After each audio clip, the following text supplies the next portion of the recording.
Hello. Hello.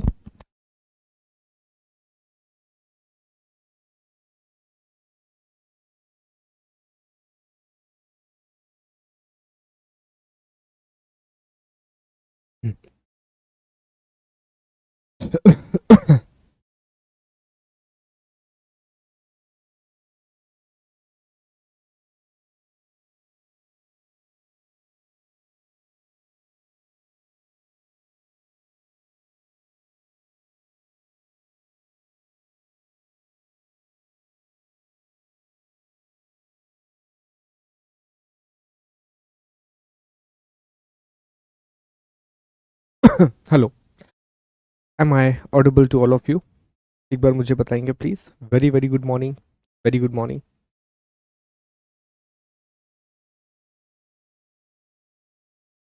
नमस्ते नमस्ते। अच्छा नहीं यार, आज मैं नहीं गया। आज मैं नहीं गया रनिंग करने। ठीक है। हाँ, आज से एंशियंट हिस्ट्री भी स्टार्ट हो जाएगी। मैंने आपसे बताया था ना कि आपकी क्लासेस शुरू हो जाएंगी एंशियंट हिस्ट्री वगैरह। हाँ। ठीक, वेरी गुड मॉर्निंग। ठीक। हम- अरे थैंक यू थैंक यू। हाँ, आज से हिस्ट्री की आपकी नई क्लास शुरू है। अमरेंद्र सर आपको मिडाइवल और एंशियंट हिस्ट्री पढ़ाएंगे। ठीक है। अभी आपकी क्लासेस कवर हो मैंने नहीं देखी। 2 घंटे की क्लास सुनील करना इसलिए सही नहीं है क्योंकि ऑलरेडी आपकी बहुत सारी क्लासेस चल रही हैं, है ना। अगर मैं बहुत सारा आपको पढ़ा दूंगा तो फिर आप दूसरी क्लास को कैसे रिकॉल कर पाओगे। अब शाम को आपका एंशियंट भी होगा और इकॉनमी भी चल रहा है, पॉलिटी खत्म हो गया है, ज्योग्राफी चल रहा है। ठीक है, तो मार्च तक हमारा प्रयास यही है कि जो चीज़ें आपके प्रीलिम्स में आनी है, तो प्रीलिम्स में आप जानते हैं कि मॉडर्न, एंशियंट और मिडाइवल हिस्ट्री आनी है, तो ये हम आपका जल्दी से जल्दी खत्म करा देंगे ताकि प्रीलिम्स की तैयारी के लिए आपको समय मिल सके। ठीक है। हाँ, इसलिए मैं कह रहा हूँ कि नहीं नहीं, देखिए वो मेरा जोन नहीं है दोस्तों। ठीक है, एंशियंट और मिडाइवल पढ़ाना वो सर बहुत अच्छा पढ़ाते हैं, अमरेंद्र सर। चलिए, थैंक यू।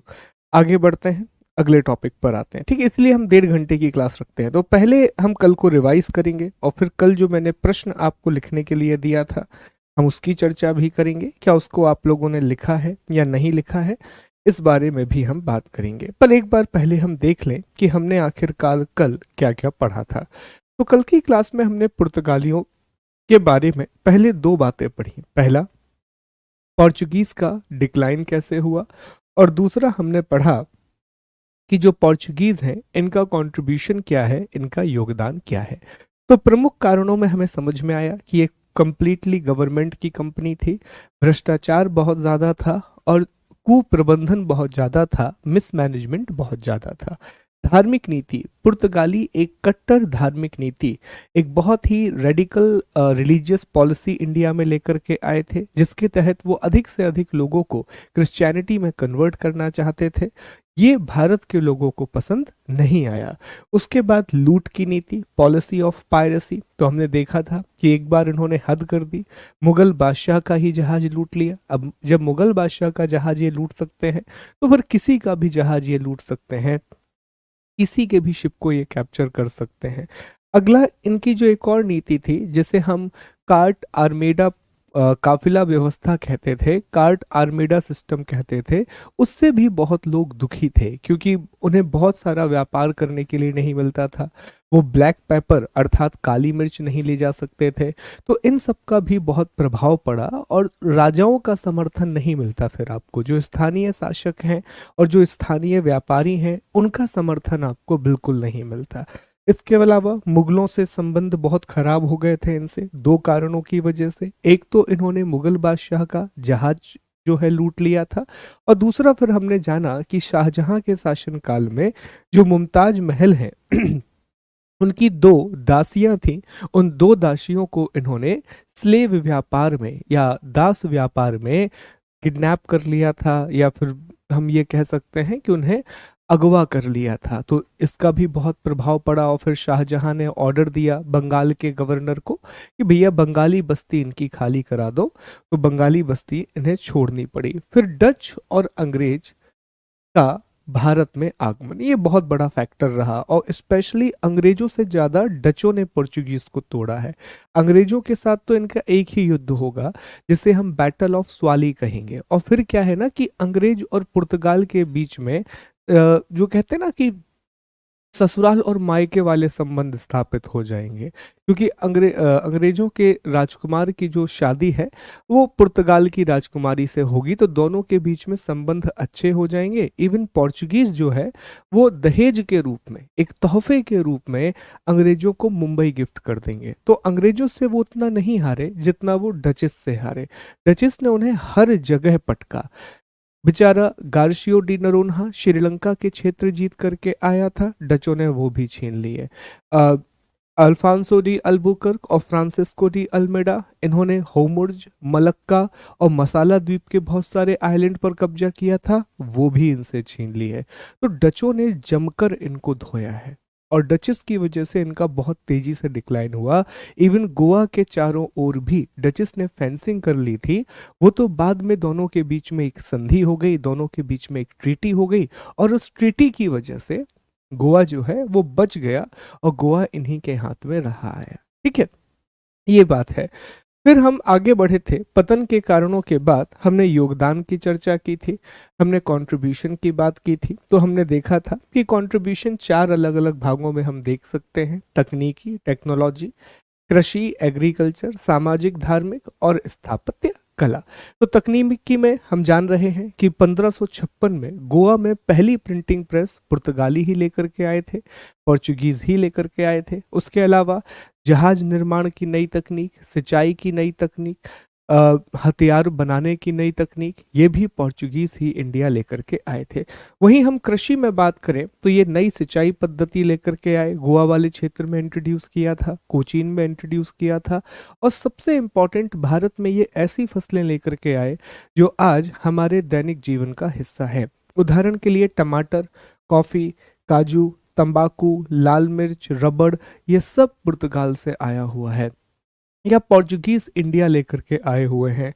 नवीन फसल, कुछ फल लेकर के आए, अनानास, पपीता, आम, ये भी पोर्चुगीज के द्वारा ही इंडिया लाए गए थे। इसके बाद हमने देखा सामाजिक और धार्मिक, तो भारत में ईसाई धर्म का आगमन हुआ, सती प्रथा की समाप्ति, अल्फांसो डी अल्बुकर्क प्रथम ईसाई मिशनरी भारत में आई, और पहले संत माने जाते हैं कि फ्रांसिस जेवियर थे। फिर स्थापत्य कला में तो गोथिक कला, गोथिक स्थापत्य कला भारत आई, और भारत का जो प्रथम चर्च है वो सेंट थॉमे चर्च, जो कि केरल में बनाया गया था 1510 में। तो चर्च निर्माण भी अब भारत में शुरू होगा, चर्चों का बनना भी भारत में अब शुरू होगा। तो ये हमने पोर्चुगीज के योगदान के बारे में पढ़ा था। इसके बाद हमने आपको एक प्रश्न लिखने के लिए दिया था। हमने डचेस की बात की थी, पर उससे पहले हमने आपको एक प्रश्न लिखने दिया था, और प्रश्न है कि पुर्तगाली भारत में आने वाले प्रथम तथा भारत से जाने वाले अंतिम यूरोपीय थे। बावजूद इसके वे भारत पर ब्रिटिश ईस्ट इंडिया कंपनी की तरह प्रभुत्व कायम नहीं कर सके, इसके कारणों को समझाइए। तो पहला सवाल मेरा आप लोगों से यह है कि कितने प्यारे प्यारे विद्यार्थी हैं जिन्होंने ये लिखा है, और कितने ऐसे उद्दंड टाइप के विद्यार्थी हैं जिन्होंने ये नहीं लिखा है। ठीक है, चलिए बताइए कितने लोगों ने इसका आंसर लिखा है, एक बार कमेंट करके बताएंगे।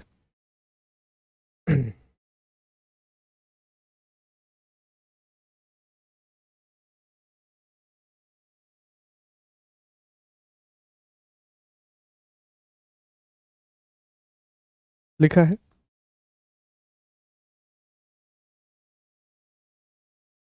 ठीक है, चलो बहुत बढ़िया।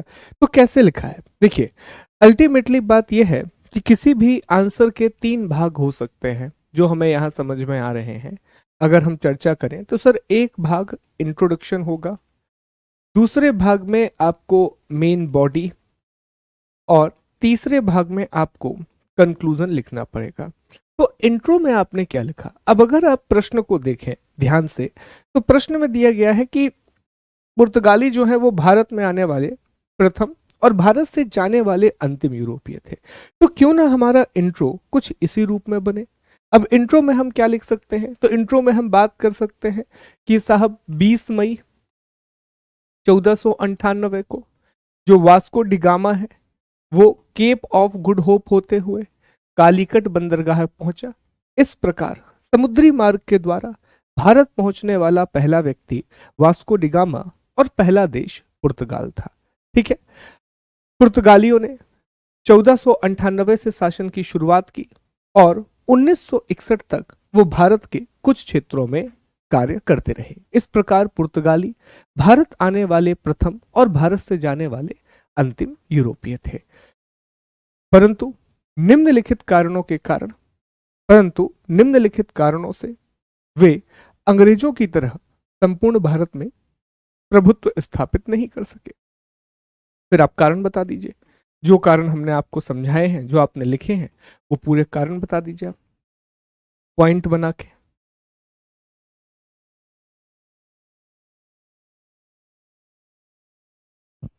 ठीक है, तो फिर ये हम कारण लिख देंगे। लगभग मैंने 7 या 8 कारण लिखे हैं आपके पास, अगर आपने नोट से लिखा है तो वो कारण आप लिख देंगे और फिर आपको एक कंक्लूजन लिखना पड़ेगा।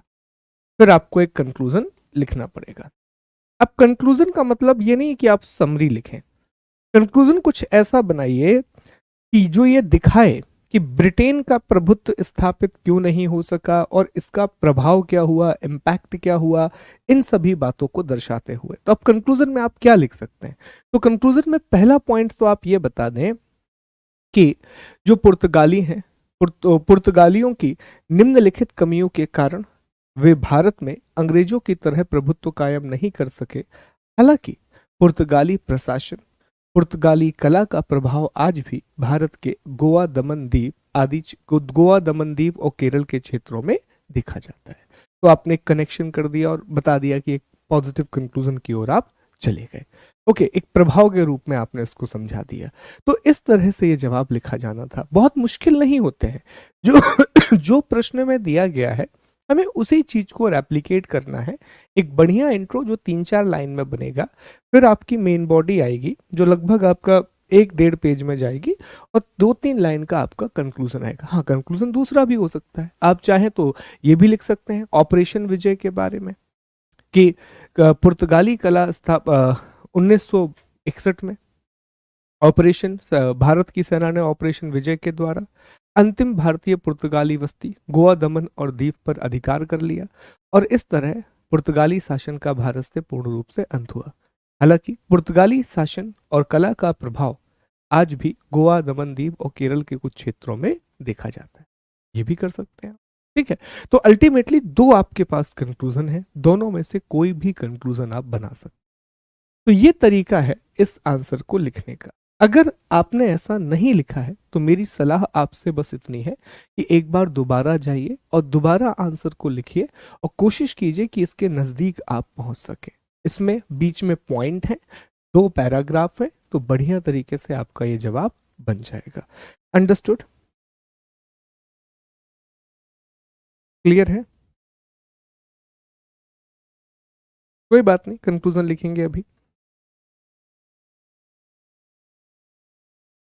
ठीक है, बहुत अच्छी बात है। तो अब जितने लोग हैं जिन्होंने बचा हुआ है तो वो लिखेंगे। अच्छा, चलिए अब हम आगे बढ़ते हैं, टॉपिक को आगे बढ़ाते हैं। तो कल हम डचेस के बारे में भी बात कर लिए थे, है ना, कि डच ईस्ट इंडिया कंपनी कब भारत आई, भारत में उन्होंने क्या क्या किया, इंडोनेशिया बटाविया को उन्होंने सेंटर बनाया था, कारण वगैरह डिस्कस किए थे हमने कि पुर्तगालियों के साथ उनका बहुत संघर्ष हुआ था, है ना, प्रकृति भी डिस्कस की थी कि भारत से वो मसाला के व्यापार करते थे और वो आंतरिक व्यापार किया करते थे। फिर हमने पतन के कारणों को डिस्कस किया कि एक युद्ध हुआ, बैटल ऑफ बेदरा 1759 में कर्नाटक वाले क्षेत्र में, डच हार गए, अंग्रेजों की जीत हो गई, डच यहाँ से छोड़ करके चले गए। पतन के कारण हमने डिस्कस कर लिए थे डचेस के, तो यहाँ तक हमने पढ़ लिया था। एक चीज जो कल बची हुई थी उसके बारे में पहले हम बात करेंगे और फिर हम आगे बढ़ेंगे। ठीक है, फिर हम आगे बढ़ेंगे अगले टॉपिक पर। ठीक, कल एक मैप बनाना रह गया था, तो सबसे पहले आप लोग मैप बनाएंगे कि डचेस की बस्तियां कहाँ कहाँ पर थी। ये मैप आपको बनाना है। चलिए देखिए, मेरे साथ साथ बनाते चलिए जल्दी से। ये मैप आपको बनाना है दोस्तों, इस मैप को जरा ध्यान से देखें। तो डचों की पहली फैक्ट्री भारत में कहां पर थी? तो डचों की पहली फैक्ट्री भारत में आंध्र प्रदेश के मसूलीपट्टनम में। जो आपको दिख भी रही है आपके सामने, ये जगह है मसूलीपट्टनम, जो कि आंध्र प्रदेश में आती है। ठीक है, ये उनकी पहली फैक्ट्री थी दोस्तों। दूसरी बात, हम जानते हैं कि जो पुलिकट है वो क्या था दोस्तों। तो पुलिकट भारत में उनका केंद्र था। हमने कल डिस्कस किया था कि जो डचेस हैं उनका पूरे पूर्वी एशिया के व्यापार का केंद्र इंडोनेशिया के बटाविया में था, लेकिन भारत में उनके व्यापार का केंद्र पुलिकट था। इसीलिए उन्होंने पुलिकट को दुर्गीकृत भी किया था। इसीलिए उन्होंने जो पुलिकट है इसको फोर्टिफाई किया था, फोर्टिफाई। ठीक है, इसीलिए उन्होंने क्या किया था, इसको दुर्गीकृत किया था, फोर्टिफाई किया था। इसके अलावा ये एक और बड़ा इंपॉर्टेंट है, नागपट्टनम। अब नागपट्टनम इसलिए इंपॉर्टेंट है क्योंकि इस क्षेत्र से, जो नागपट्टनम है दोस्तों, यहीं से वो व्यापार किया करते थे, पूर्व के सामान को यहाँ लाया करते थे और यहाँ से बड़ी मात्रा में वस्त्रों का निर्यात भी किया करते थे। तो एक हो गया मसूलीपट्टनम, फिर पुलिकट, फिर नागपट्टनम। इसके बाद केरल के कोचीन में भी उन्होंने एक फैक्ट्री बनाई थी और सूरत में भी उन्होंने एक फैक्ट्री बनाई थी। तो कोचीन में भी फैक्ट्री है, सूरत में भी फैक्ट्री है, सूरत में पोर्चुगीज की भी फैक्ट्री है।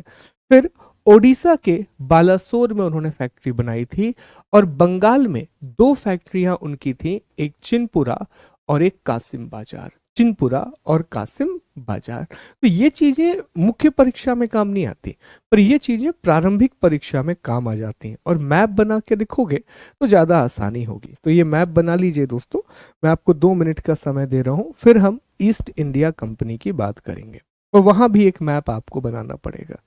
ठीक है, मैप बनाइए एक बार जल्दी से ये, और जैसे ही बन जाए तो मुझे बताइए, फिर हम अगले टॉपिक पर आते हैं।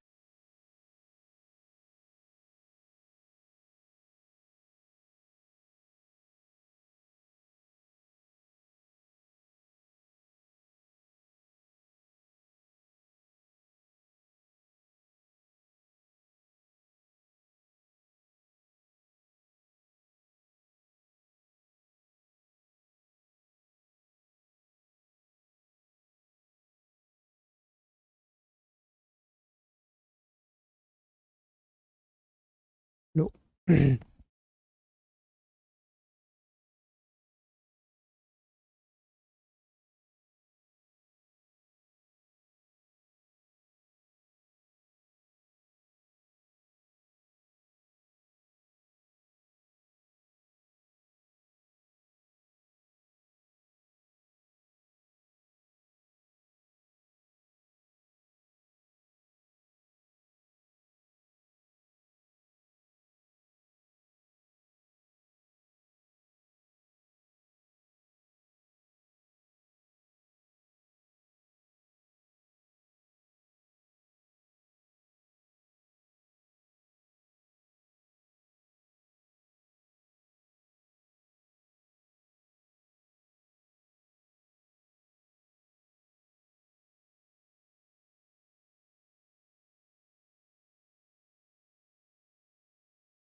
बन गया? ठीक है, नहीं आप कमेंट बताइए गुंजन क्या है। अच्छा, सेकंड क्वेश्चन भी था। ओके वैष्णवी, मैं अभी देखता हूँ, ठीक है। ठीक है शुभा, मैं इसमें हम बात कर लेंगे। हो गया, चलिए तो आगे बढ़ेंगे अगले टॉपिक पर अब हम आएंगे।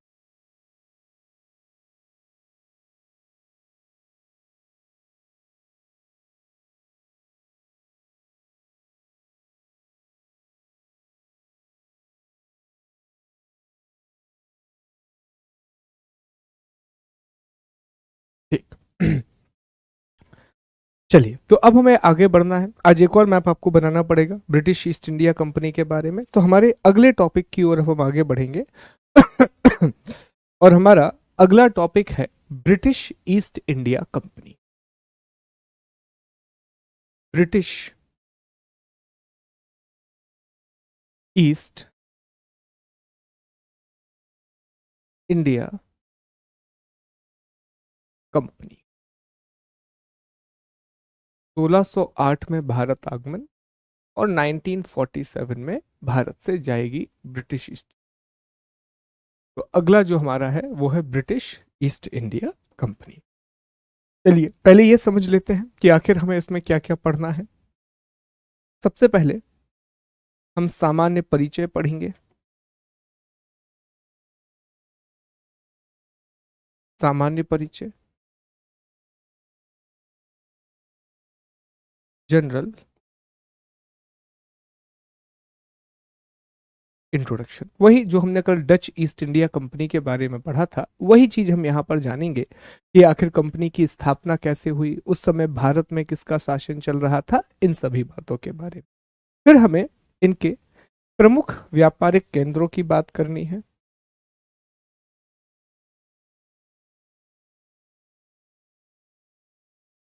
प्रमुख, यहां पर आपको दोबारा एक मैप बनाना होगा। प्रमुख व्यापारिक केंद्र,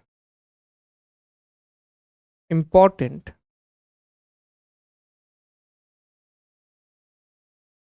फैक्ट्रीज। ठीक, प्रमुख व्यापारिक केंद्र डिस्कस करने के बाद हमें यह पढ़ना होगा कि कंपनी ने उत्तर भारत में विस्तार कैसे किया, एक्सपेंशन इन नॉर्थ इंडिया। ठीक है, कैसे कंपनी ने उत्तर भारत में विस्तार किया, और इसको हम तीन भागों में बांट करके पढ़ेंगे। पहले जहांगीर के समय विस्तार, दूसरा औरंगजेब के समय विस्तार, और एक युद्ध भी होगा औरंगजेब से उनका, और तीसरा फर्रुखशियर जो इन्हें गोल्डन फरमान दे। ठीक है, फिर हम पढ़ेंगे अगले में अगला टॉपिक, आखिरी टॉपिक होगा जो यहां पे दक्षिण भारत में विस्तार। दक्षिण भारत में विस्तार, एक्सपेंशन इन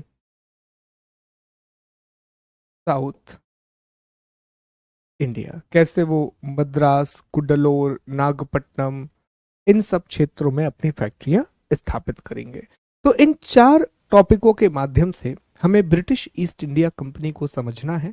स्पेशली सबसे इंपॉर्टेंट जो आपके लिए है वो उत्तर और दक्षिण भारत में विस्तार है। यहां पर आप ये जान पाओगे कि कैसे उन्हें मुंबई मिला, और कैसे उन्होंने मद्रास में एक अपना फोर्ट बना लिया, कुडलोर में अपना फोर्ट बना लिया, कलकत्ता की स्थापना कैसे हुई, और कलकत्ता के आसपास उन्होंने फोर्ट विलियम की स्थापना कैसे की, जॉब चरनॉक के बारे में आप जान पाएंगे। तो ये फैक्चुअल इंफॉर्मेशन बहुत इंपॉर्टेंट होती है प्रारंभिक परीक्षा के संदर्भ में, प्रिलिमिनरी एग्जामिनेशन के कंटेक्स्ट में। ठीक है, तो ब्रिटिश ईस्ट इंडिया कंपनी वाला ये जो टॉपिक हम पढ़ रहे हैं, यहां से मुख्य परीक्षा के सवाल नहीं बनेंगे। यहां से जो सवाल बनेंगे वो प्रारंभिक परीक्षा के बनेंगे, प्रीलिम्स के बनेंगे। ठीक है, क्योंकि ब्रिटिश ईस्ट इंडिया कंपनी से जो सवाल बनते हैं वो अगले टॉपिकों से बनते हैं, कि उनकी इकोनॉमिक पॉलिसी, उनकी रिलीजियस पॉलिसी, सोशल पॉलिसी, जिनका इंडिया पर ज्यादा गहरा इंपैक्ट हुआ है। क्लियर? चलिए, तो अब हम शुरू करते हैं। बहुत बड़ा टॉपिक नहीं है ब्रिटिश ईस्ट इंडिया कंपनी। तो सबसे पहले हम पहले टॉपिक की शुरुआत करेंगे, सामान्य परिचय, जनरल इंट्रोडक्शन। ठीक है, सामान्य परिचय, जनरल इंट्रोडक्शन। चलिए जानते हैं। तो एक बात हम सभी लोगों को पता है, ये बेसिक बात मुझे आपको बताने की आवश्यकता नहीं है, कि जो ब्रिटिश ईस्ट इंडिया कंपनी है ये बेसिकली ब्रिटेन के कुछ प्राइवेट इन्वेस्टर थे, इनके द्वारा बनाई गई एक प्राइवेट कंपनी थी। और ब्रिटेन से ये वही रास्ता अर्थात केप ऑफ गुड होप होते हुए भारत पहुंचे थे, इंडिया पहुंचे। जिस समय ये ब्रिटेन से निकले उस समय वहां का जो शासन था वो महारानी एलिजाबेथ के हाथ में था। भारत में जब ये आए तो भारत में अकबर का शासन, जहांगीर का शासन था। जब कंपनी बनी थी तब अकबर का शासन था। ये पूरी तरीके से एक प्राइवेट कंपनी थी, और अगर कंपनी प्राइवेट होती है तो उसे चलाया चलाया कैसे जाता है, तो कल हमने बताया था डच ईस्ट इंडिया कंपनी के संदर्भ में कि अगर कोई भी कंपनी प्राइवेट है तो उसको बोर्ड मेंबर्स के द्वारा चलाया जाता है।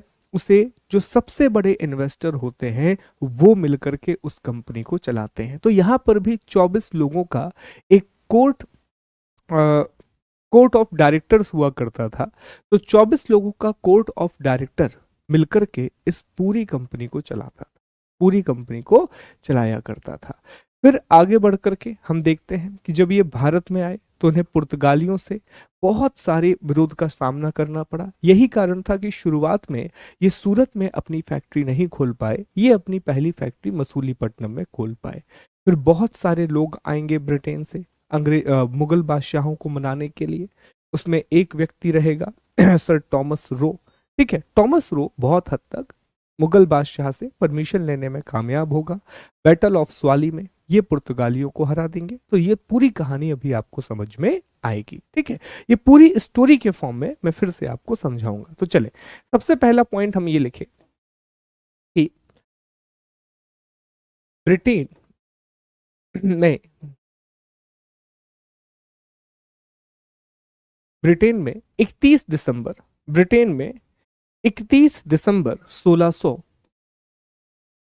पहला पॉइंट लिखें, ब्रिटेन में 31 दिसंबर 1600 को स्थापित एक निजी company, a private company established in Britain at 31st December 1600। अब इसका पूरा नाम क्या था, ये इंपॉर्टेंट है। हम इसे सिर्फ ब्रिटिश ईस्ट इंडिया कंपनी के नाम से जानते हैं, पर इस कंपनी का पूरा नाम था governor and company of merchants, governor and company of merchants of London trading into the east Indies, of London trading into the east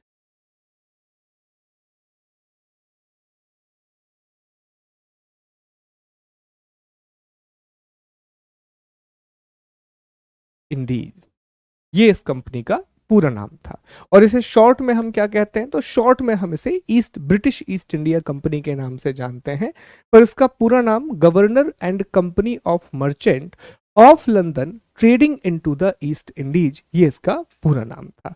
अगली बात जो आपको पता होनी चाहिए कि इसके संस्थापक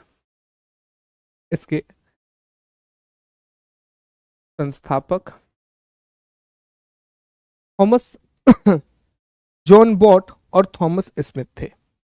जॉन बॉट, जॉन बॉट तथा थॉमस स्मिथ थे। और कंपनी ने अपना प्रथम गवर्नर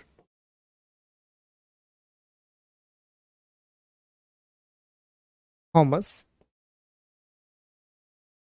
स्मिथ को बनाया था। ये कंपनी के पहले गवर्नर थे।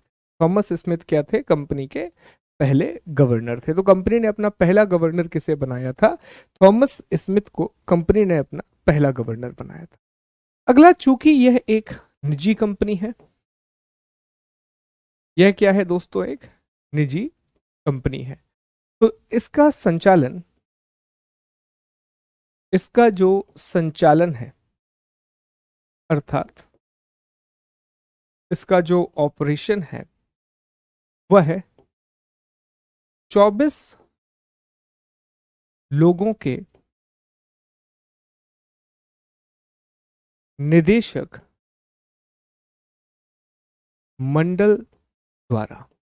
ठीक है, तो जैसा हमने बताया कि यह एक प्राइवेट कंपनी है, और तो प्राइवेट कंपनी है तो इसे 24 लोगों के जो बोर्ड ऑफ डायरेक्टर्स हैं या कोर्ट ऑफ डायरेक्टर्स कहा जाता है, 24 लोगों का कोर्ट ऑफ डायरेक्टर्स इसको मिलकर के चलाते थे। प्राइवेट कंपनी जिसका ऑपरेशन कौन करते थे, 24 लोगों का एक ग्रुप है जिसे कोर्ट ऑफ डायरेक्टर्स कहा जा रहा है, वो मिलकर के इस कंपनी को चलाते थे।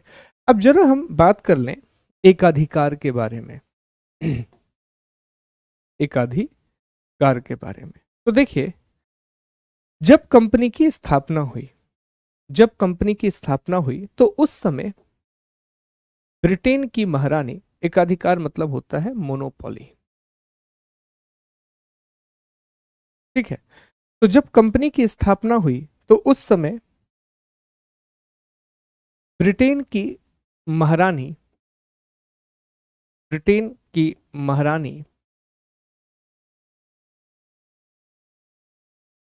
एलिजाबेथ ने कंपनी को पूर्व के व्यापार हेतु 15 वर्षों का एकाधिकार दिया। ठीक है,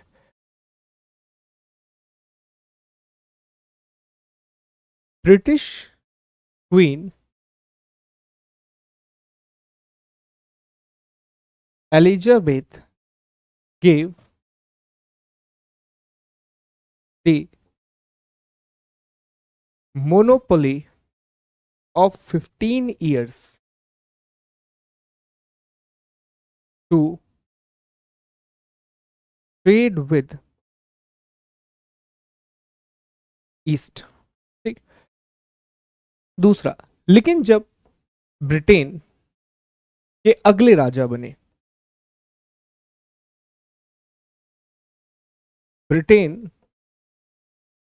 देखो, एलिजाबेथ ने सिर्फ 15 वर्षों का एकाधिकार दिया था, लेकिन ब्रिटेन के राजा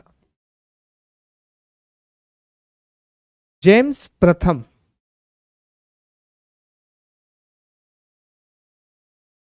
ब्रिटेन के राजा जेम्स प्रथम ने 1609 में 1609 में इसे अनिश्चित काल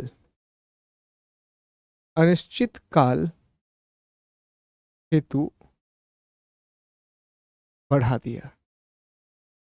British King James the First increased it to infinite period. अब देखो, ये बहुत बड़ी बात है दोस्तों। हमने कल भी डिस्कस किया था कि मोनोपोली एक बहुत इंपॉर्टेंट चीज है। अब इन लोगों ने कंपनी तो बना ली जिसमें जॉन वॉट और थॉमस स्मिथ थे, और भी बहुत सारे लोग थे, इवन ब्रिटेन की महारानी एलिजाबेथ ने भी इसमें पैसा लगाया था। तो उन्होंने कंपनी बना ली, लेकिन कंपनी को कंसर्न इसी बात का रहता था, जो डचों को था, जो पुर्तगालियों को था, कि आज हम ब्रिटेन से इंडिया जा रहे हैं व्यापार करने के लिए, अगर हमें वहां पे प्रॉफिट मिला तो ऐसा ना हो कि ब्रिटेन की दूसरी कंपनियां भी भारत आने लगे, इंडिया की दूसरी कंपनीज भी, जो ब्रिटेन की दूसरी कंपनीज भी इंडिया आने लगे। इससे क्या होगा कि यार हमने वहां पर व्यापार का माहौल जमाया, हमने सारी चीजों का बेस स्थापित किया, अब दूसरी कंपनियां वहां आकर के लाभ अर्जित कर रही हैं, प्रॉफिट कमा रही हैं। तो इसीलिए वो चाहते थे कि उन्हें एकाधिकार मिले, अर्थात ब्रिटिश ईस्ट इंडिया कंपनी के अलावा कोई भी दूसरी ब्रिटेन की कंपनी भारत या पूर्व के साथ व्यापार करने नहीं आएगी, और ऐसा हुआ भी। फिर आपने इंडियन पॉलिटी में यह पढ़ा होगा कि ब्रिटिश ईस्ट इंडिया कंपनी के पास ये अधिकार 1600 से लेकर के 1813 तक रहा। आप सोच के देखिए कि लगभग 200 सालों तक ब्रिटेन की कोई दूसरी कंपनी भारत में व्यापार करने नहीं आई, 200 सालों तक सिर्फ और सिर्फ ईस्ट इंडिया कंपनी ने ही पूर्व के साथ व्यापार किया।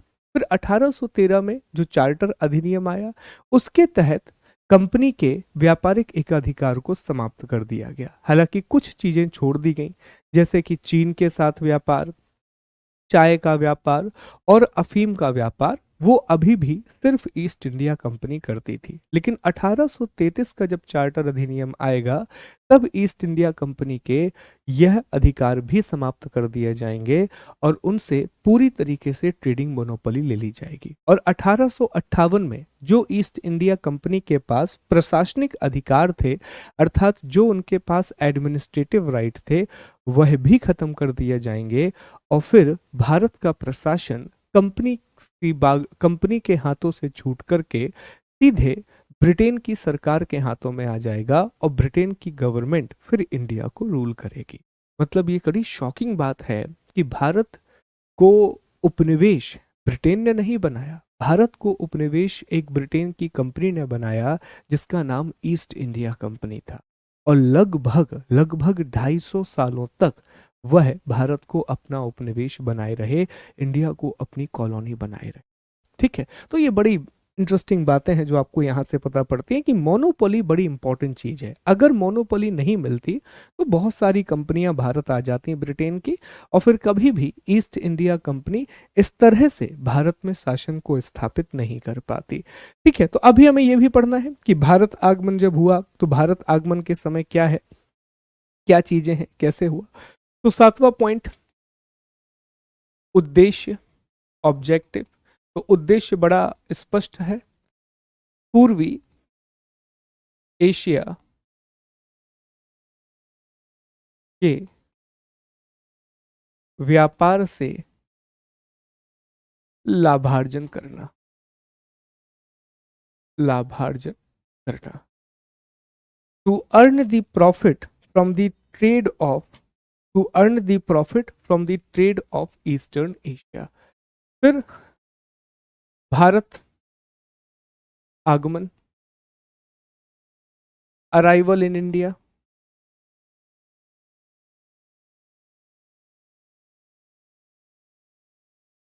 माना जाता है कि रेड ड्रैगन नाम का शिप लेकर के लोग आए थे। तो भारत कब आए, 1608, 1608 में ये इंडिया आए। सूरत में, सूरत में फैक्ट्री खोलने का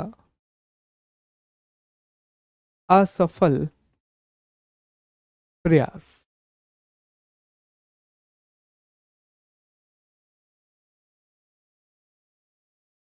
failed attempt to open factory in Surat. क्या कारण था, पुर्तगालियों का प्रभाव। कारण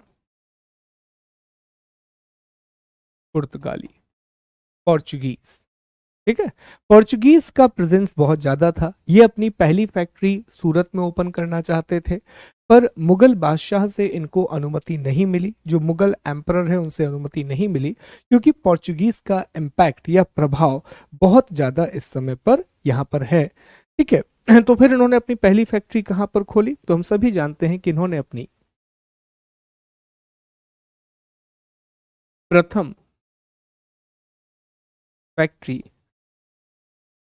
मसूलीपट्टनम में खोली,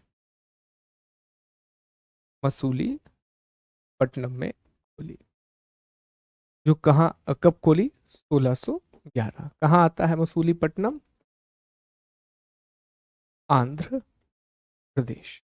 तो उन्होंने अपनी पहली फैक्ट्री मसूलीपट्टनम के आंध्र प्रदेश में ओपन की। अब थोड़ा हम शासकों की बात कर लेते हैं कि शासक कौन कौन से थे, आखिर इस समय किस किस का शासन चल रहा था, कौन कौन से रूलर इस समय पर थे। तो जरा हम शासकों की बात कर लें। 9वां पॉइंट, शासक। ठीक, तो एक कंपनी की स्थापना, एस्टेब्लिशमेंट ऑफ कंपनी, जो कि 1600 में हुआ था, और दूसरा कंपनी का भारत आगमन। ठीक, तो जब कंपनी की स्थापना हुई उस समय ब्रिटेन में महारानी एलिजाबेथ का शासन है, और उत्तर भारत में मुख्य रूप से अकबर का शासन है। वहीं जब कंपनी का आगमन हुआ तब भी ब्रिटेन में महारानी एलिजाबेथ का शासन है। अगले साल फिर जेम्स प्रथम राजा बनेंगे, एलिजाबेथ की डेथ हो जाएगी। लेकिन भारत में अब किसका शासन शुरू हो चुका है? जहांगीर का शासन शुरू हो चुका है। जहांगीर का रूल अब शुरू हो चुका है। 1605 से 1625 तक जहांगीर का भारत में शासन रहेगा। Jahangir will rule the India. तो ये चीज है जो आपको पता होनी चाहिए। ये कुछ बहुत बेसिक बातें हैं जो कंपनी की स्थापना से संबंधित हैं, that you should know. Note down कर लिया आप लोगों ने?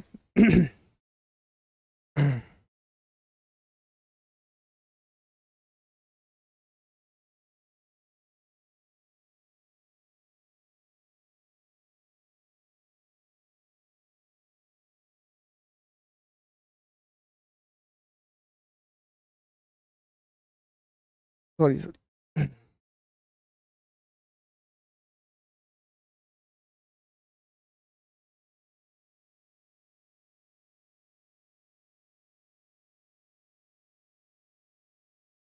अच्छा सॉरी, एक चीज यहाँ पर करेक्ट करना पड़ेगा आपको, इसको करेक्ट कर लीजिए। जब कंपनी आई है, जब कंपनी आई है तब ब्रिटेन में राजा जेम्स प्रथम का शासन। ठीक, ये थोड़ा करेक्ट कर लीजिए, मुझे लग रहा था कि इसलिए मैं चेक कर लिया। राजा जेम्स प्रथम का शासन। ठीक, तो ये कंपनी की एक कहानी है, दैट यू शुड नो कि ये इस तरह से कंपनी का भारत में आगमन हुआ और इस तरह से उन्होंने भारत में अपने पैर पसारे। तो आई विश यहाँ तक बातें क्लियर होंगी। एक बार मुझे कमेंट करके बताइए, क्या यहाँ तक बात समझ में आई आपको? बहुत बेसिक फैक्चुअल चीज़ें हैं, इसमें समझने वाली कोई ऐसी विशेष बात तो है नहीं। फिर भी आप लोग बताएं अगर कोई बात है जो आपको समझ ना आई हो। फिर हम आगे बढ़ें, एक मैप बनाएं और फिर एक्सपेंशन की बात करें।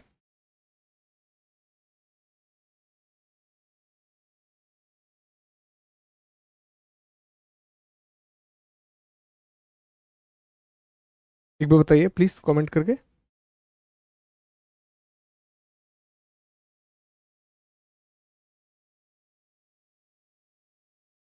नहीं, ठीक, चलिए वेरी गुड।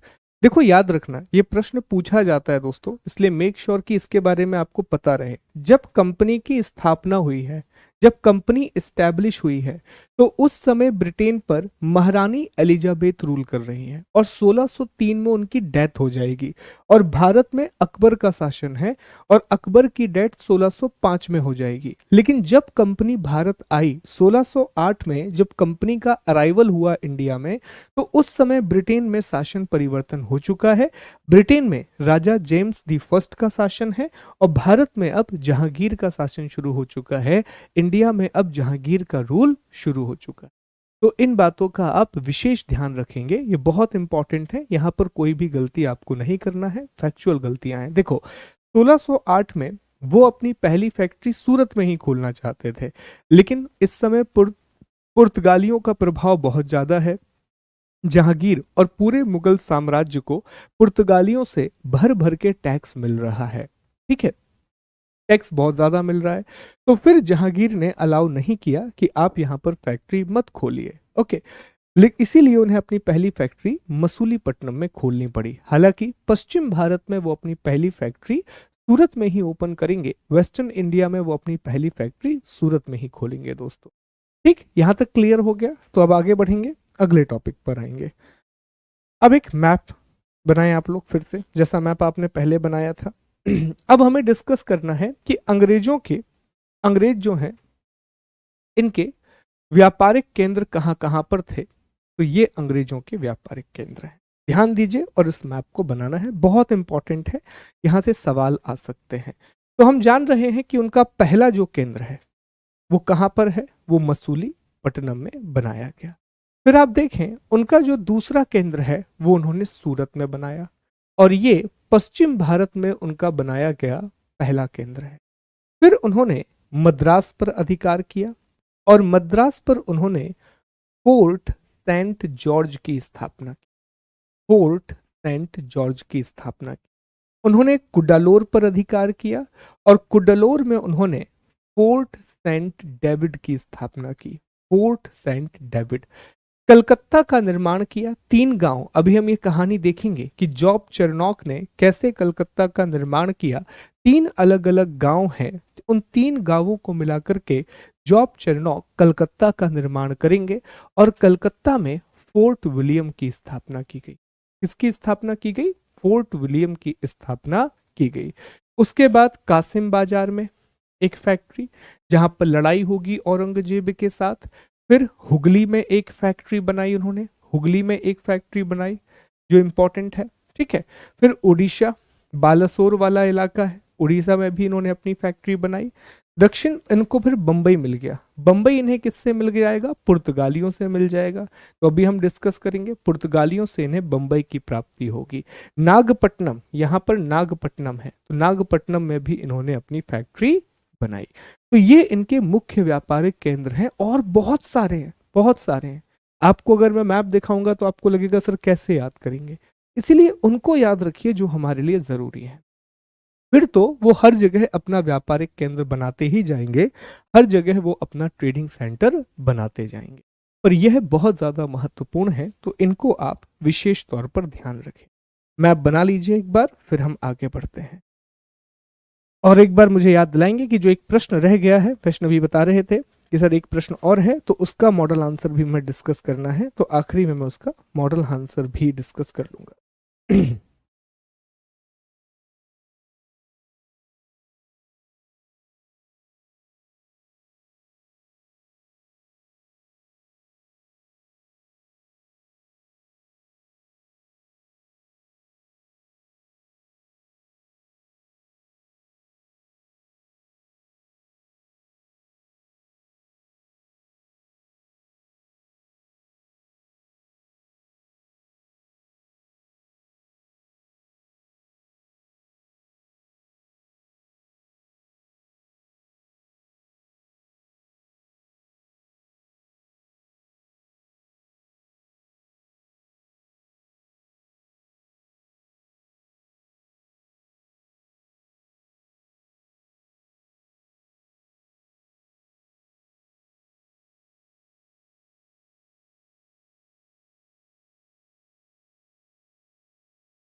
चलिए, बनाया आपने, मैप बनाया।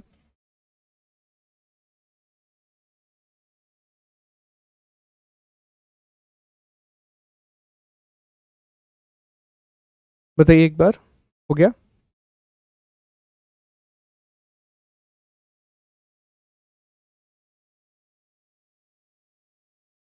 ठीक, थैंक यू। चलिए, तो अब हम अगले टॉपिक की ओर बढ़ेंगे दोस्तों।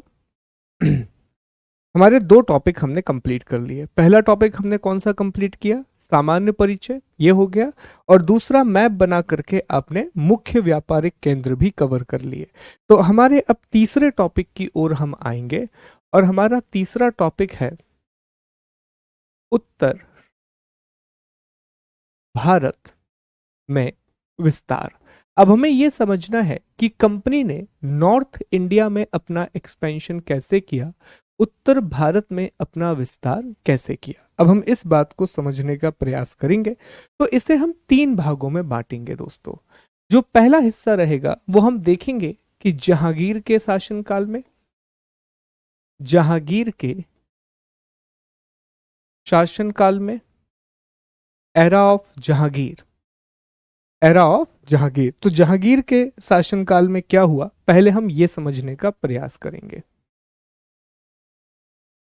मैंने अभी 1625 लिख दिया था एक जगह, उस 1600 सॉरी 1625 ये जहांगीर का शासनकाल। ठीक, ये हमारा पहला पॉइंट रहेगा और यहां हम समझने का प्रयास करेंगे कि आखिर क्या हुआ है, किस तरह से इन्होंने एक्सपेंशन किया है। फिर दूसरा जो समय रहेगा वो होगा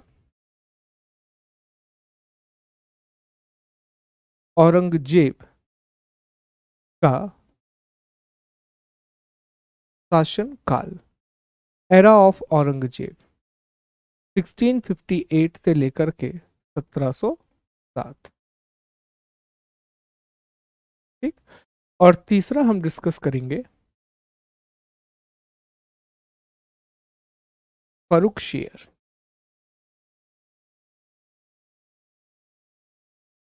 फर्रुखशियर के बारे में। ठीक, फर्रुखशियर। अब के पहले मैं ब्रीफ में आपको बता दूं तो एक आपके पास मैप बन जाएगा, फिर हम आगे बढ़ेंगे। देखिए, जहांगीर के शासनकाल में 3 बड़ी घटनाएं होंगी जिनके बारे में हमें डिटेल से पढ़ना है। सबसे पहले एक अंग्रेज अधिकारी आगरा में जहांगीर से मिलने आएगा जिसका नाम है कैप्टन विलियम हॉकिंस। ठीक है, ये एक अधिकारी है, ब्रिटेन का अधिकारी है, जो मिलने के लिए आएगा मुगल बादशाह से। ठीक है, 1608 में जब कंपनी आएगी कि भैया हमें सूरत में फैक्ट्री खोलने की स्थापना दे दो। दूसरा स्वाली का युद्ध, ब्रिटेन और पुर्तगाल की नेवी के बीच में सूरत में स्वाली का युद्ध होगा, बैटल ऑफ स्वाली होगा। ठीक, तीसरा जो रहेगा सर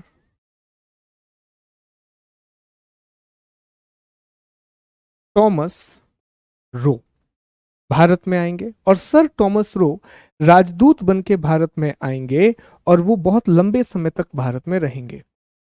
ठीक है, और ये ब्रिटेन के राजा जेम्स प्रथम के राजदूत अर्थात एम्बेसडर बन के इंडिया में आएंगे। सबसे पहले कैप्टन विलियम हॉकिंस तो ये जहाज पर ही आया था और ये तुरंत मिलने के लिए, जहांगीर से मिलने के लिए आगरा चला गया और सबसे बड़ी अनुमति उसने यही मांगी कि आप हमें बंगाल में और सूरत में फैक्ट्री खोलने की अनुमति दे दीजिए। पर जहांगीर ने पुर्तगालियों के प्रभाव के कारण उस समय अनुमति नहीं दी। फिर स्वाली का युद्ध होगा, बैटल ऑफ स्वाली होगा सूरत के पास तट पर।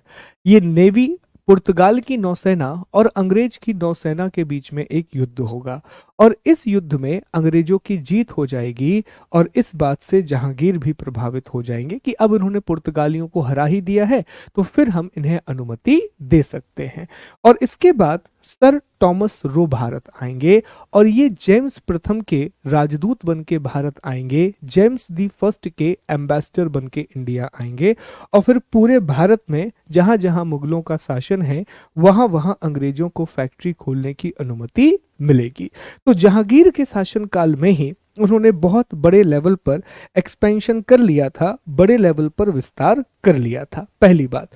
दूसरी चीज, औरंगजेब के समय 2 चीजें होंगी, इनका बंगाल में विस्तार होगा। कहां विस्तार होगा? इनका बंगाल में विस्तार होगा, इनका बंगाल में एक्सपेंशन होगा। और इसी समय पर जॉब चरनॉक के द्वारा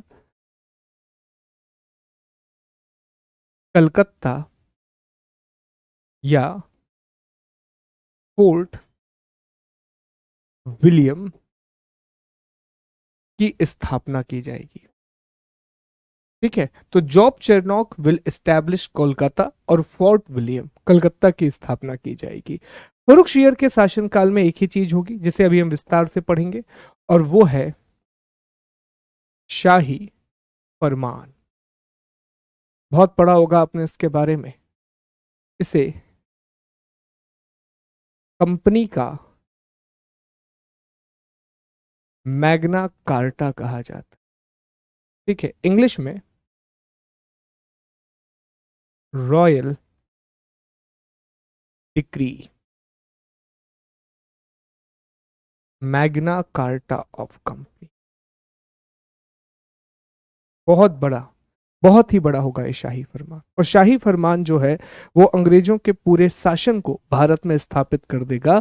तो हमें इन घटनाओं के बारे में पढ़ना है और इस तरह वे उत्तर भारत में अपना विस्तार करेंगे, इस तरह वे नॉर्थ इंडिया में अपना एक्सपेंशन करेंगे। ठीक है, तो चले अब हम एक एक घटना को पढ़ना शुरू करते हैं। मैंने आपको पहले ऊपरी तौर पर यह समझा दिया कि जहांगीर के काल में क्या होगा, औरंगजेब के काल में क्या होगा, और फरुखशियर के शासन काल में अंग्रेजों को एक शाही फरमान मिलेगा, एक रॉयल डिग्री मिलेगी। देखो, दो अलग अलग शब्द है दोस्तों। एक शब्द है शाही फरमान जिसे हम रॉयल डिग्री कहते हैं, और दूसरा है स्वर्ण फरमान जिसे हम गोल्डन डिग्री कहते हैं। दोनों अलग अलग हैं, कंफ्यूज मत होना। शाही फरमान ब्रिटेन को मुगल बादशाह फरुखशियर ने दिया था, जबकि गोल्डन डिग्री उन्हें गोलकुंडा के सुल्तान ने दी थी। फिर से मैं रिपीट करूंगा, शाही फरमान ब्रिटेन को मुगल बादशाह फरुखशियर के द्वारा दिया गया था, जबकि स्वर्ण फरमान अर्थात गोल्डन डिग्री ब्रिटेन को गोलकुंडा के शासक ने प्रदान किया था। तो दो अलग अलग चीजें हैं, दोनों को मिक्स मत कीजिएगा। हम गोल्डन डिग्री के बारे में आगे पढ़ेंगे कि 500 पैगोडा वार्षिक कर में गोलकुंडा में व्यापार करने की अनुमति ब्रिटेन को गोलकुंडा के शासक ने दे दी थी। ठीक, चले तो सबसे पहले हम पहली घटना की जानकारी पढ़ेंगे। और पहली घटना जो है यहां पर वो है कैप्टन विलियम हॉकिंस का आगमन। ए, हमारी पहली घटना जो है वो है कैप्टन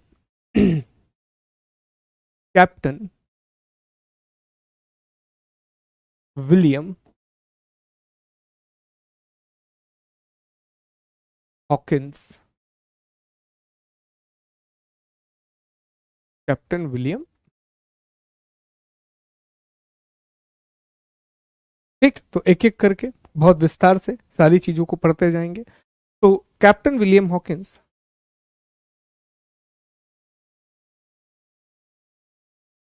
अगस्त 1608 में जहांगीर से मिला। दूसरा स्थान आगरा। तीसरा मुगल बादशाह से मिलने वाला प्रथम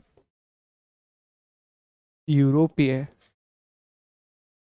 व्यापारी, first European merchant to meet with the Mughal emperor.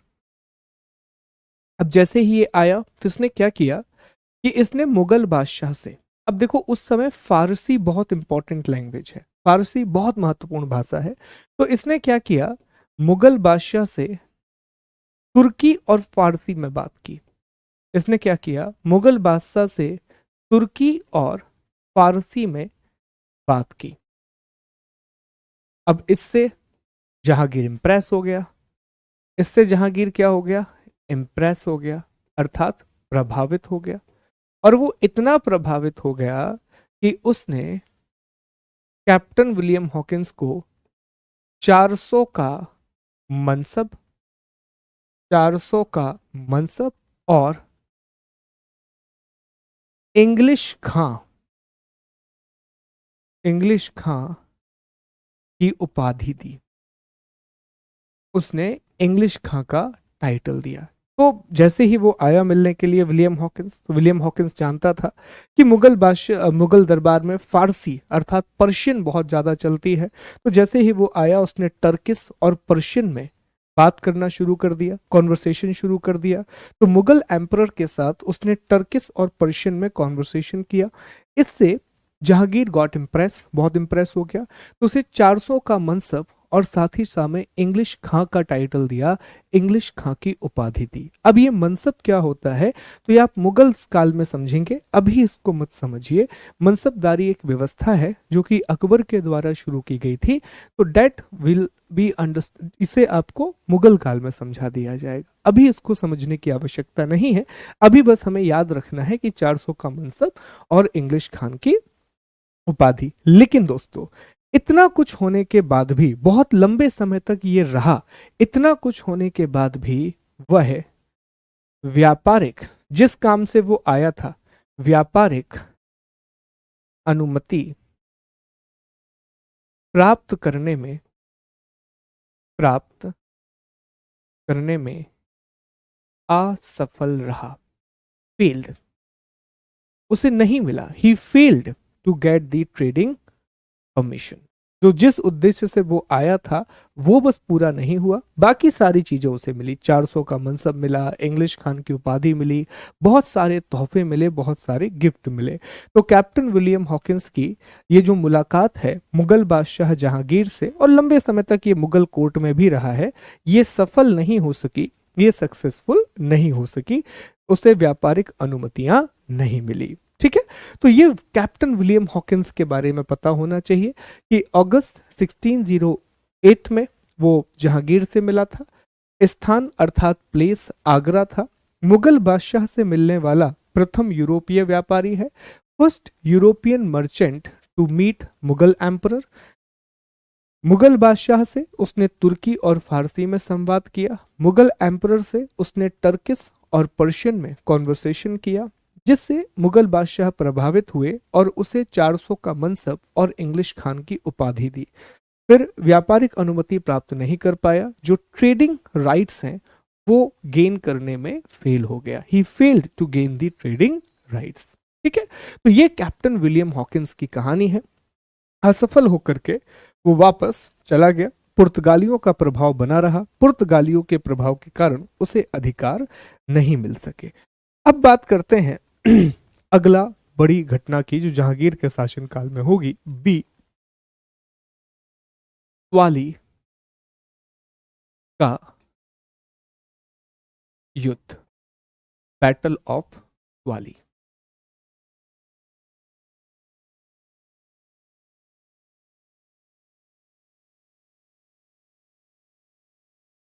ठीक है, तो दोस्तों 1612 में सूरत के पास ये युद्ध हुआ था।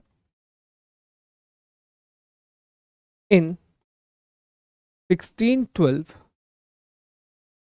नियर सूरत। दूसरा,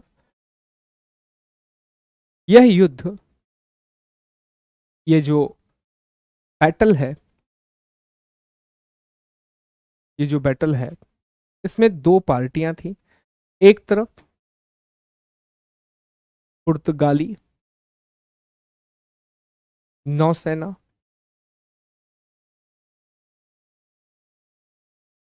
पोर्चुगीज नेवी, और दूसरी ओर इसमें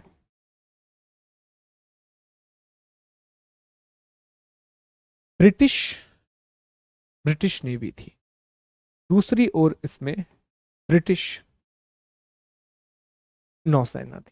ठीक है, तो एक तरफ पोर्चुगीज नेवी है और दूसरी ओर ब्रिटिश नेवी है। और ब्रिटिश नेवी को जो कमांडर हैं, जो सेनापति हैं, वो हैं थॉमस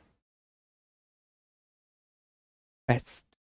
ठीक, तो ये एक नेवल वॉर है, ये एक नेवल बैटल है, ये युद्ध जो है वो स्थल पर नहीं लड़ा जा रहा है, ये युद्ध समुद्र में लड़ा जा रहा है between Portuguese and the British navy. पुर्तगाल और ब्रिटेन की नौसेना के बीच में ये युद्ध लड़ा जा रहा है। तो सर इसका परिणाम क्या हुआ? इसका परिणाम क्या हुआ? इसका रिजल्ट क्या हुआ सर? ठीक है, तो इसमें दोस्तों पुर्तगालियों की हार हुई। पुर्तगालियों की हार। Portugal defeated. ठीक है, पोर्चुगल लॉस्ट। और अंग्रेजों को सूरत में फैक्ट्री खोलने की अनुमति। Britishers got the permission to open factory at Surat. और 1613 में उन्होंने सूरत में फैक्ट्री खोली।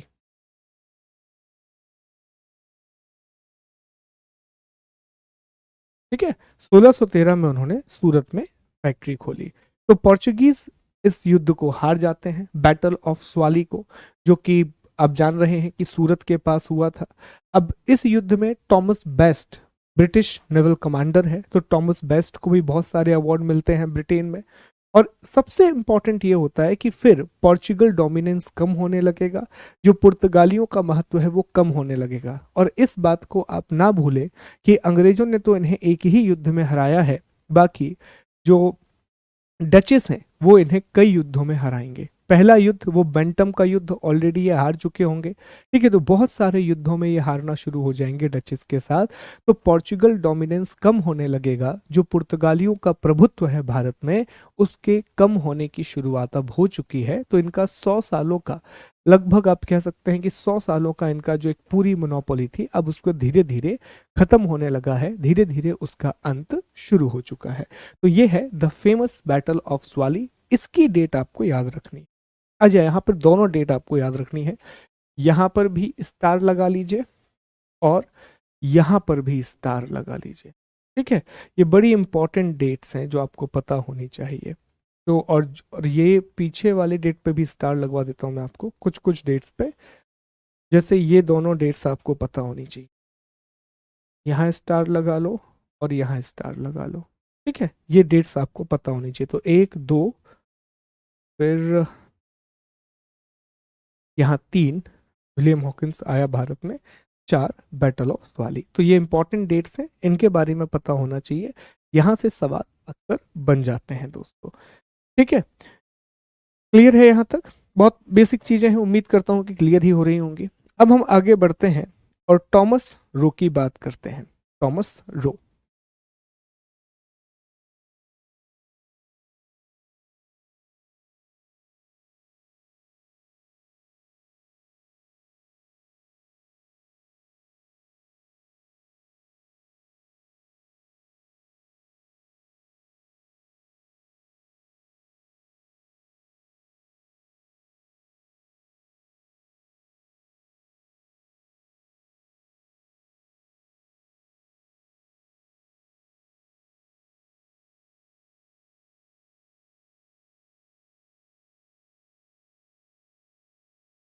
चलिए, तो टॉमस रो दोस्तों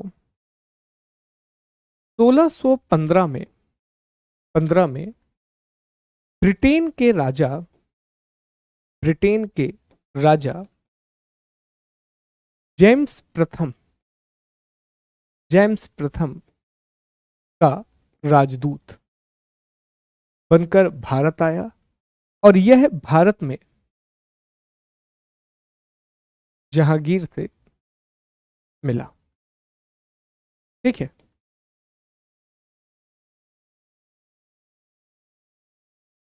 came India in 1615 as an ambassador of King James the First। Met Jahangir, ठीक है। लगभग लगभग 4 वर्षों तक जहांगीर के दरबार में रहा। He stayed almost 4 years in the court of Jahangir. परिणाम, रिजल्ट क्या हुआ इस चीज का, इतनी लंबी वार्ता का? संपूर्ण मुगल साम्राज्य में फैक्ट्री खोलने की अनुमति। got the permission got the permission to open got the permission to open factory in the entire Mughal empire in the entire Mughal empire।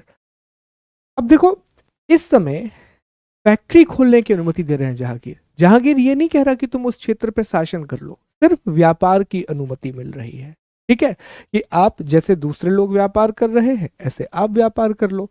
पुर्तगाली व्यापार कर रहे हैं आप कर लीजिए, फ्रांसीसी कर रहे हैं आप कर लीजिए, डचेस कर रहे हैं आप कर लीजिए, ठीक है। फ्रांसीसी तो बाद में आएंगे, उदाहरण के लिए मैं आपको बता रहा हूँ कि सिर्फ व्यापार की अनुमति मिल रही है। अब जहांगीर या किसी को ये थोड़ी ना पता था कि ये आगे जाकर के हमारे ही जो आने वाले पीढ़ी है उसको मार डालेंगे, ठीक है, उन्हीं को हटा देंगे राजगद्दी से। थोड़े ना पता था कि फर्रुख शेर, शाह आलम द्वितीय, बहादुर शाह जफर द्वितीय, ठीक है, इन सबको मार दिया जाएगा। तो ये बातें नहीं पता थी अल्टीमेटली। तो सिर्फ व्यापार की अनुमति मिल रही है, सिर्फ ट्रेड करने की परमिशन मिल रही है, और किसी भी चीज की अनुमति नहीं है दोस्तों। सिर्फ व्यापार की अनुमति है कि जैसे दूसरी कंपनियां व्यापार कर रही हैं ठीक उसी तरह आप भी व्यापार कीजिए। क्यों? इसलिए व्यापार कीजिए क्योंकि आप अगर व्यापार करोगे तो हमें इससे टैक्स मिलेगा, और इसी टैक्स से अल्टीमेटली हम और भी ज्यादा ग्लोरीफाई होंगे। तो ऑब्वियसली बात है, कौन राजा नहीं चाहेगा कि उसे टैक्स मिले। आज भी हम देखिए विदेशी कंपनियां भारत में आती हैं तो उससे फायदा क्या होता है, भारत सरकार को टैक्स मिलता है, रोजगार मिलता है। तो वहां पर भी यही सोचती है कि भैया हमें टैक्स भी मिलेगा और हमारे यहाँ पर भी एम्प्लॉयमेंट अपॉर्चुनिटीज जनरेट होंगी, रोजगार के नवीन अवसरों का सृजन होगा, ठीक है। तो ये थॉमस रो का जो मिशन है ये बहुत सफल होगा, ये बहुत सक्सेसफुल होगा। इंडिया में बहुत सारे लाभ इसको मिलेंगे, बहुत सारी चीजें देखने के लिए मिलेंगी, ठीक है। अब हम आगे बढ़ते हैं कि अगला क्या हुआ, बंगाल में कैसे विस्तार कर रहे हैं ये। बंगाल की जरा बात कर लेंगे हम कि बंगाल में किस तरह से ये विस्तार करेंगे, बंगाल में इनका एक्सपेंशन किस तरह से होगा। तो देखें जरा डी,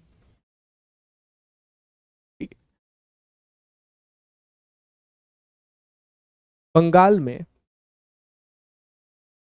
प्रथम फैक्ट्री, ठीक है, first factory in the Bengal, first factory in the Bengal. कि बंगाल में पहली फैक्ट्री की स्थापना कैसे की जाएगी इस बारे में हमें चर्चा करनी है।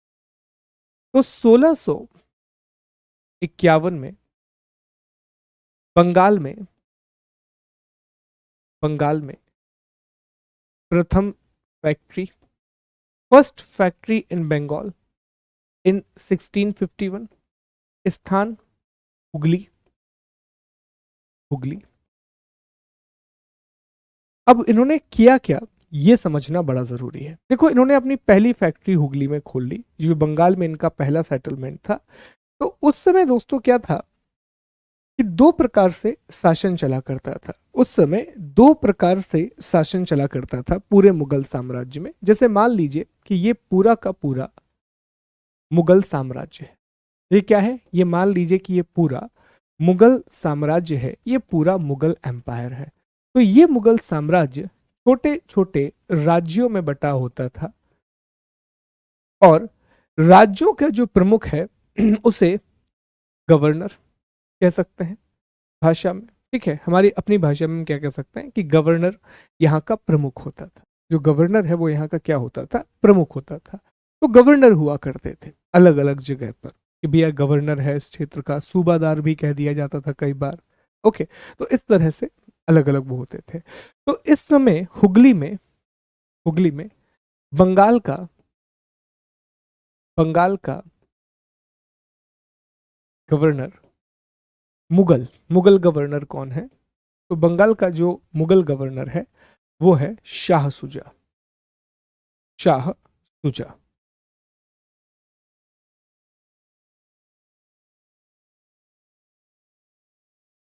सूबेदार भी कहा जाता है कई जगह। ठीक है, तो शाह सुजा यहाँ का गवर्नर है। अब शाह सुजा से इन्होंने डील कर ली, अंग्रेजों ने शाह सुजा से ये डील कर ली कि आप हमसे बार बार टैक्स मत लो, आप हमसे बार बार टैक्स मत लो, आप हमसे हर साल,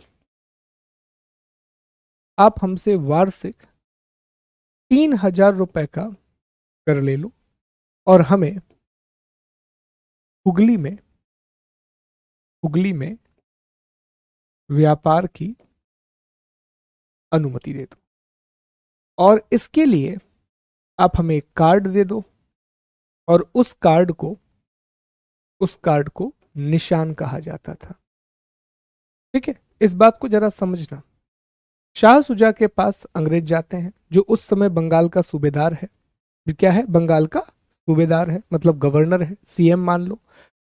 तो शाह सुजा के पास अंग्रेज गए, कहा कि देखिए हम हुगली में व्यापार करना चाहते हैं, और भी एक दो क्षेत्र इसमें शामिल थे, हम हर बार टैक्स देते हैं तो हमें समस्या जाती है, आप हमें कार्ड इशू कर दो और हमसे एक साथ पूरे साल भर का टैक्स ले लो 3,000 रुपए, और इस कार्ड को दिखा करके फिर हमसे कहीं पर भी टैक्स मत लो, हमसे कहीं पर भी कर मत लो।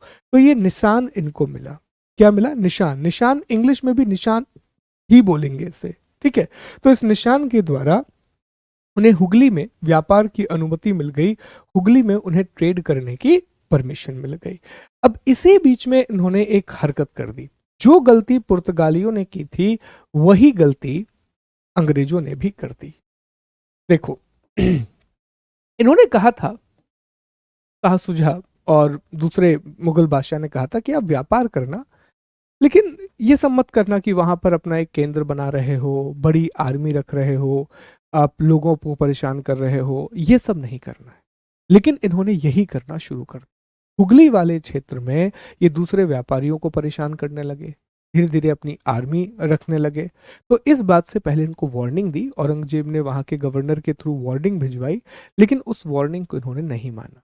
तो अल्टीमेटली क्या होगा? औरंगजेब से युद्ध, बैटल विद औरंगजेब से युद्ध। तो ये घटना कैसी है? तो कहा जाता है कि 1668 में औरंगजेब ने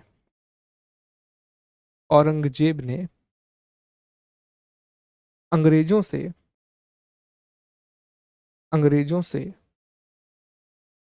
हुगली हुगली तथा मसूलीपट्टनम छीन लिया।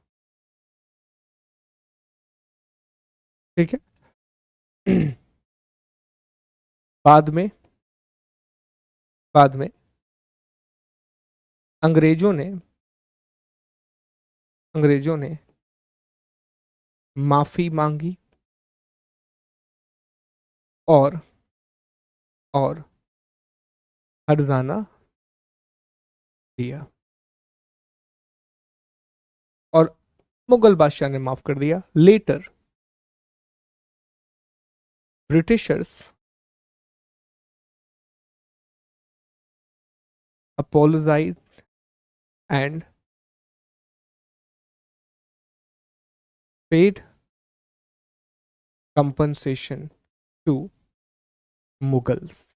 ठीक है, और अल्टीमेटली औरंगजेब ने उन्हें माफ कर दिया, और फिर वो आगे अपना व्यापार करने लगे, फिर वो आगे अपने ट्रेड को बढ़ाने लगे, और उन्हें समझ में आ गया कि भैया अभी औरंगजेब बहुत पावरफुल है, हमें कोई भी ऐसी हरकत नहीं करनी चाहिए जिससे हम औरंगजेब की नज़रों में दोबारा आ जाएं, क्योंकि इस बार अगर औरंगजेब की नज़रों में आप आओगे तो फिर औरंगजेब आपको जड़ से उखाड़ के खत्म कर देंगे, पूरी तरीके से वो व्यक्ति आपको खत्म कर देता। ठीक, अब आगे एक्सपेंशन देखते हैं। कलकत्ता की स्थापना के बारे में पढ़ते हैं हम कि कलकत्ता की स्थापना किस तरह हुई।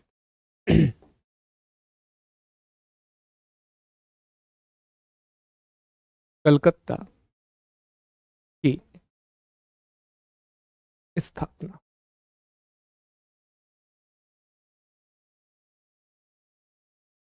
कलकत्ता की स्थापना, इसके बारे में हमें पढ़ना है। तो देखिए 1698 में, 1698 में अंग्रेजों ने बंगाल के बंगाल के तीन गांव की जमींदारी प्राप्त कर ली। जमींदारी प्राप्त कर ली मुगलों को पैसा दे करके।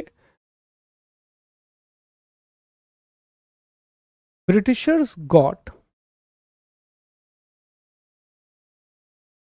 जमींदारी ऑफ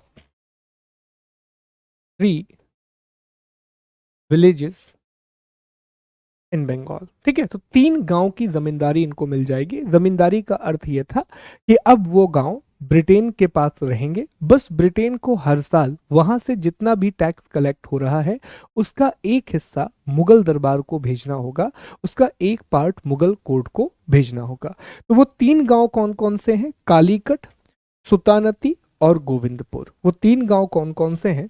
तो वो 3 गांव हैं दोस्तों। एक गांव का नाम है कालीकट, एक गांव का नाम है सुल्तानती और एक गांव का नाम है गोविंदपुर। एक गांव का नाम क्या है? गोविंदपुर। तो इन 3 गांवों की जमींदारी इनको मिलेगी और इन 3 गांवों को मिलाकर के दोस्तों जॉब चरनॉक के द्वारा कलकत्ता, ब्रैकेट में फोर्ट विलियम की स्थापना। आज सोचिए, कलकत्ता भारत के 4 महानगरों में शामिल है। भारत के 4 महानगरों में दिल्ली, मुंबई, चेन्नई और कलकत्ता आता है। और ये चारों शहर ब्रिटेन के द्वारा बसाए गए। बंबई को ब्रिटेन बसाएगा, मद्रास को भी ब्रिटेन बसाएगा, ठीक है, चेन्नई जिसे हम कह रहे हैं, ओके, और बंगाल को, कलकत्ता को भी, और दिल्ली को राजधानी भी अंग्रेज बनाएंगे और फिर उसका विकास करेंगे। ओके, तो जॉब चेरनॉक बेसिकली बिल्ट कलकत्ता और मेड कलकत्ता, और कलकत्ता में ही उसने फोर्ट विलियम की स्थापना की थी। ही एस्टैब्लिश्ड फोर्ट विलियम इन कलकत्ता। तो इस तरह से बंगाल की स्थापना होती है। 3 गांवों की उन्हें जमींदारी मिली। They got the zamindari of 3 villages, Calicut, Sutanuti and Govindpur. And then after merging these 3 villages, Job Charnock built Fort William and Calcutta. तो जॉब चेरनॉक को कलकत्ता का निर्माणकर्ता कहा जाता है। He is considered as the founder of Calcutta. Calcutta का विचार मुख्य रूप से जॉब चेरनॉक के मन में ही आया था। ठीक है, जॉब चेरनॉक ने ही कलकत्ता की स्थापना की थी। ठीक, तो यहां तक हम आज पढ़ेंगे। कल हम इनके शाही फरमान के बारे में पढ़ेंगे। कल हम शाही फरमान के बारे में डिस्कस कर रहे होंगे। मेरी एक और क्लास है अभी। कल हम शाही फरमान के बारे में पढ़ेंगे और डेनिश ईस्ट इंडिया कंपनी के बारे में, रॉयल डिक्री। ये हमारा कल का टॉपिक है। यहां से हम शुरू करेंगे। कल डेनिश ईस्ट इंडिया कंपनी और फ्रांसीसी ईस्ट इंडिया कंपनी के बारे में हम डिस्कस करेंगे। फ्रेंच ईस्ट इंडिया कंपनी के बारे में हम मुख्य रूप से डिस्कस करेंगे। कल हमें फ्रांसीसी कंपनी के बारे में ही पढ़ना है और जो बेसिक्स हैं फ्रेंच ईस्ट इंडिया कंपनी के बारे में उनकी चर्चा करेंगे। ठीक है, तो उम्मीद करता हूं कि आज का सेशन आपको समझ में आया होगा। देखिए, फैक्चुअल चीजें हैं तो इसमें कुछ विशेष समझने जैसा नहीं है। ये सारे फैक्चुअल डेटा हैं, कहानी के रूप में आगे बढ़ते जाएंगे एक एक करके। देखो, मैंने क्या किया है, इतिहास को ईजी बनाने की कोशिश की है आपके लिए। ऐसा नहीं पढ़ाया कि एक के बाद दूसरी घटना क्या हुई, हमने ऐसे घटनाओं को बांट दिया कि अच्छा उत्तर भारत में क्या हो रहा है, फिर दक्षिण भारत में क्या हो रहा है।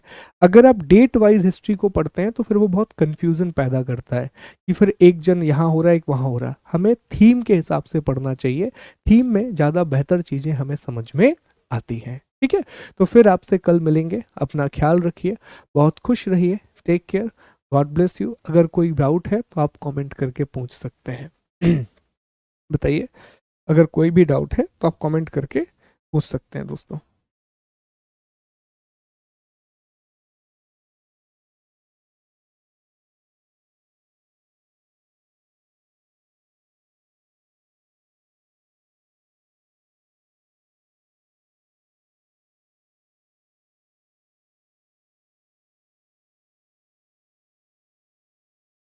सेकंड क्वेश्चन रोहित हम कल डिस्कस कर देंगे, आज मेरी एक और क्लास है यार।